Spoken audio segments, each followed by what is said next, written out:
Hello, happy Thursday. I hope wherever you are that you and your loved ones are safe and well, that you're having a good week and a good day. I was planning to film this outside, but I don't know if you can hear it. It is pouring in New York right now. It was a beautiful day up until then. It was like 77 degrees, like summertime. I think we've just decided to skip spring altogether, but whatever, here we are. In the hallway, the bland hallway, but anyway. I have a bit of an update, as my title suggests. The procedure is happening. It is booked.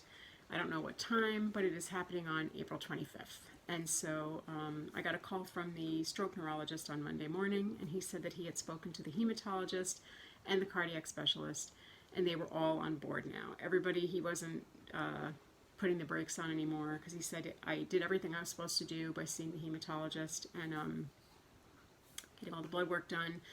But he said it's the appropriate thing to do. It's time. So I was like, thanks, I think. But the hematologist told him about the factor V. Now that, just testing positive for factor V doesn't guarantee that you're going to have blood clots, but it predisposes you to potentially developing blood clots in your legs. And so he said, as the hematologist had said earlier, they can anticoagulate me for the rest of my life, which to some degree they will be with the aspirin and stuff, but they can do like bigger, heavier drugs like the ones I'm on now, pre-surgery. But if I do form a clot, there is nothing to stop it from going straight up. And he said, so we can do this, but there's no guarantee. There are no guarantees with any of this, you know what I mean? But they're basically telling me to do the safest thing possible, which is to close it. And so I was like, thanks, doc, this is great. Then I got a call from the cardiac specialist who's from his office. And now we were supposed to have a video call on maybe next week. I think it was next week. It was the 20th, so next Wednesday. But they said, can he call you today in like half an hour? So I was like, all right. So now this was sort of ridiculous, but my husband was working from his office that day. So we got my daughter's laptop set up to record the conversation, because when you do these medical calls, it's like a Zoom video call. So she was going to record it. We got him on FaceTime, my husband, and the doctor was on like a Zoom. So it was like this giant circle of craziness. But the doctor said that everybody was on board, obviously, and that it was the right time, right thing to do, and he wanted to get it done as soon as possible. So I was like, okay. He said, we'll do it the 25th. So I was like, okay. And he said it takes about that time to get everything organized. I was like, okay. And then he said, there are two ways to do this procedure. Now, he had only explained one way, so I was like, what is the two way? I don't like this. I don't like the sound of it. And he said to actually stitch it. So I was like, okay, I'm going to just pass out while I throw up. So I was like, okay, what? And he said they go in the same way, through a vein and through the artery. I can't even think about it. And actually stitch it. So I was like, dear God, why? What are we doing? And I said, and why would this be better? Because I'm thinking, I can't know. And he said, it could be better because there's no outside material being introduced into my heart and being left in my heart like those patches would be. And he said, I mean, if you want, we could do it the other way. But I was thinking, it's not about what I want. What do you think is the better? Don't put that in my lap. I don't want it. So he said, I think we should do the stitch. So I was like, all right. Just thinking about it, honestly, it gives me a little bit of like, my heart races a little bit because it scares me very badly. I don't like the idea of it. And he said, as a result, it's a little more involved, and it involves general anesthesia. And he said, which should make you happy because you really wanted to be knocked out for it. And I was like, I wanted to be knocked out in the street as you wheel me into the hospital.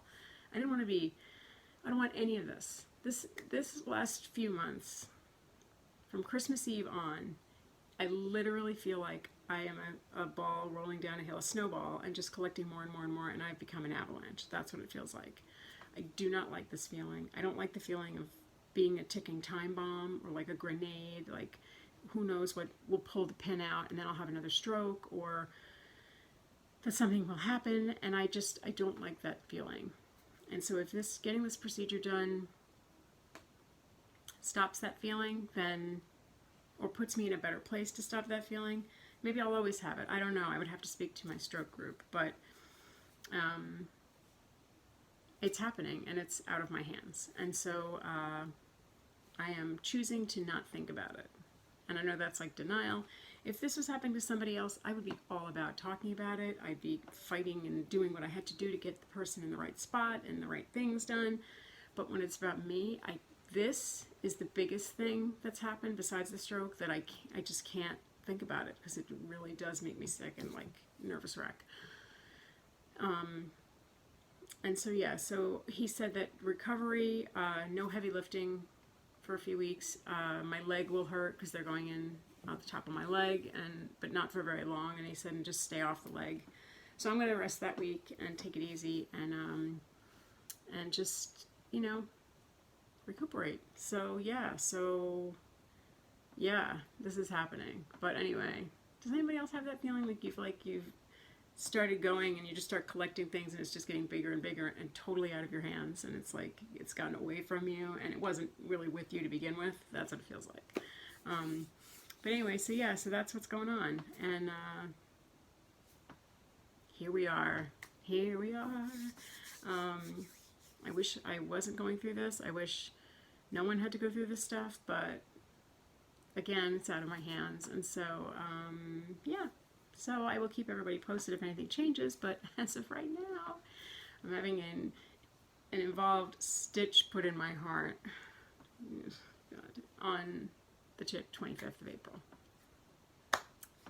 There we go.